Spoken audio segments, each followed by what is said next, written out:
Happening now, a major escalation in President Trump's trade war with Mexico and Canada.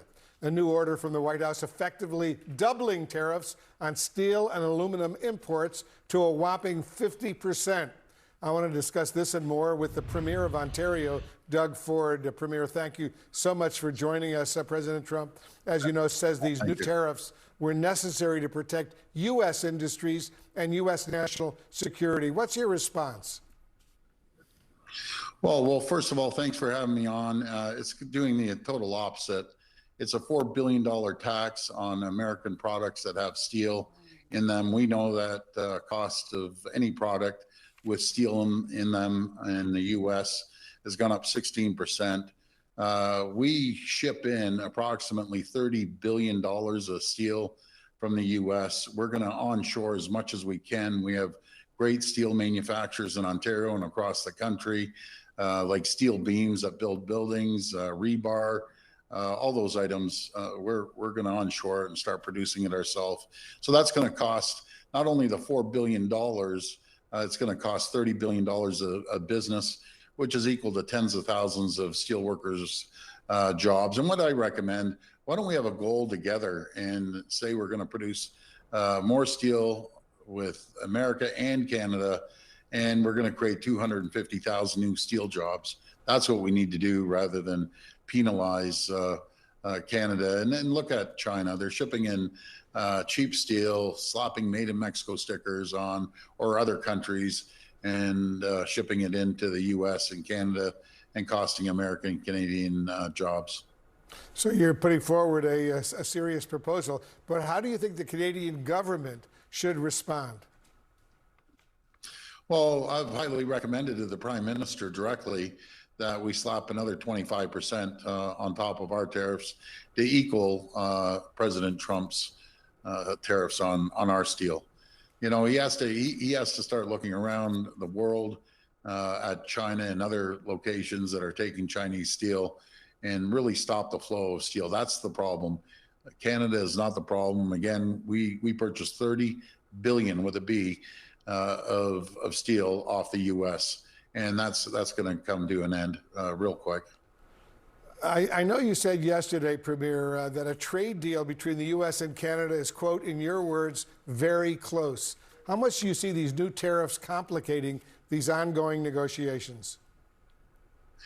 Well, it just seems with President Trump, it's, 5 steps forward and 10 steps backwards. And that doesn't help. It doesn't help the situation.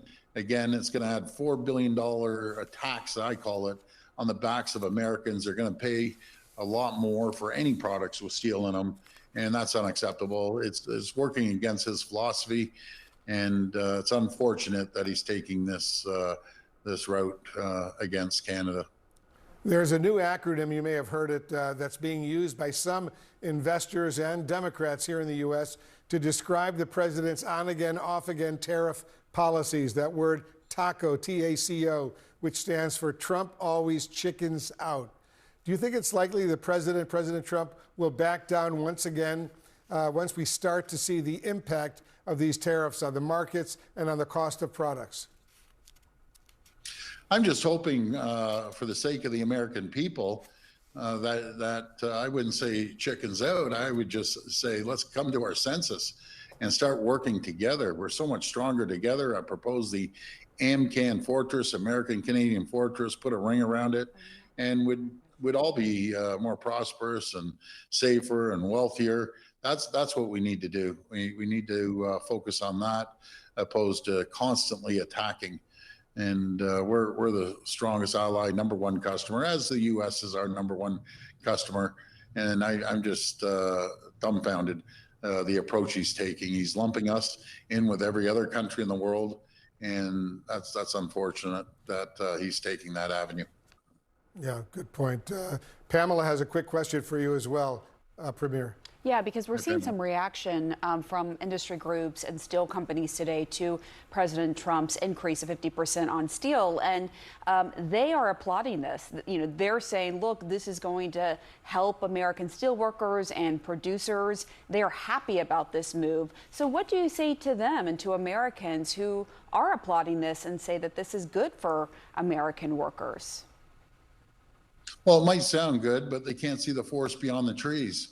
They're short-sighted, and when we start onshoring $30 billion, tens of thousands of jobs in the steel sector in the U.S., they're going to wake up quickly. And all it is, he's throwing another $4 billion tax, I call it, on the backs of the American people. This doesn't work. The philosophy doesn't work. It may sound good, but wait until we start onshoring everything from steel beams to rebar to every steel product. I've asked for a list of every product that we ship in, and then we're going to start producing it here ourselves, which is unfortunate. It's a shame. What this is going to do is jack up the price of steel, which then jacks up the price of inputs for American manufacturers. We've actually seen this movie once before, Jake, in 2018, the exact same movie. Trump raised tariffs on steel, saved 1,000 steel jobs, which sounds terrific until you realize that the higher cost of steel costs 75 times as many jobs elsewhere in the manufacturing sector. So that is the concern here, right? That you could end up saving steel jobs at the cost of manufacturing jobs elsewhere in the economy. Now, the administration says that they're doing this because they're trying to protect national security and really safeguard the defense supply chain. But it's also important to note that we get a lot of steel and aluminum from U.S. allies, right? The leading source of steel imports into the U.S. last year was Canada, followed by Brazil, Mexico, and South Korea, all of them considered U.S. allies. Also aluminum, right? More than half of all U.S. imports of aluminum came from Canada, and it's tough to make that national security argument there. Now, no matter where the steel and aluminum is coming from, we're already seeing a price impact.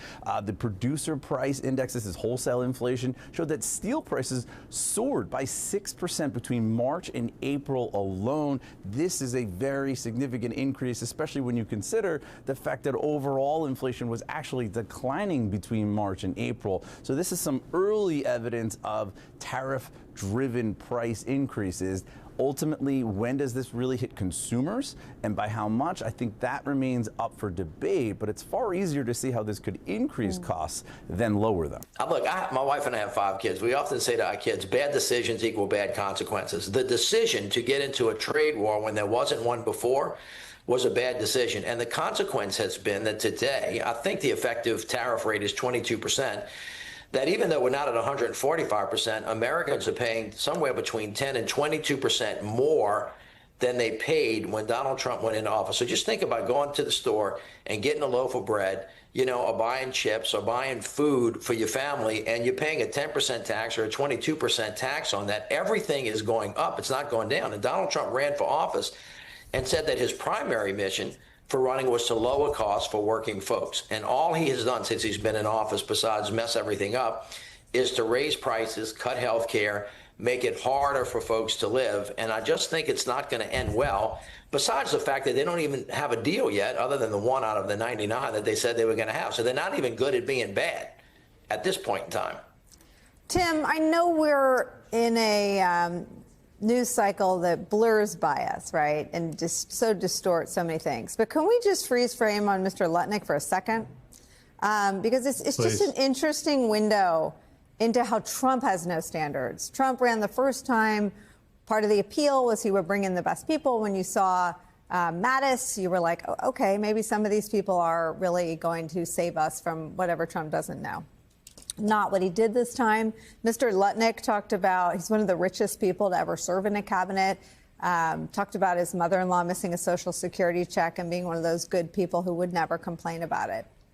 Now he's making clear I don't know that there are many more MAGA members in the Senate than Kennedy, that he has no idea what the basic principles of trade are. And he's one of the people in charge of negotiating trade deals.